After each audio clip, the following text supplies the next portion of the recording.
முதலமைச்சர் அவர்கள் வெளிநாடு சென்றிருக்கிறார்கள்.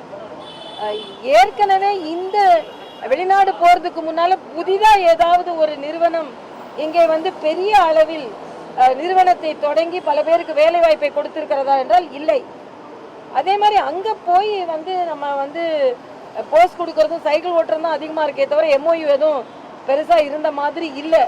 அதுக்கு இங்க கட்டமைப்பு இன்னும் அதிகப்படுத்தப்பட வேண்டும். ஓரளவிற்கு அந்நிய நாடுகளிலிருந்து தமிழகத்திற்கு முதலீடு வருகிறது என்றால் அது மரியாதைக்குரிய பாரத பிரதமர் அவர்கள் இத்தனை நாள் வெளிநாடுகளுக்கு சென்று பாரத தேசத்தை பற்றி ஒரு நல்லெண்ணத்தை ஏற்படுத்தி வைத்ததனால்தான். அதனால முதல்லாம் மரியாதைக்குரிய பிரதமர் வெளிநாடு சொன்னா எல்லாம் கேலி பேசினாங்க.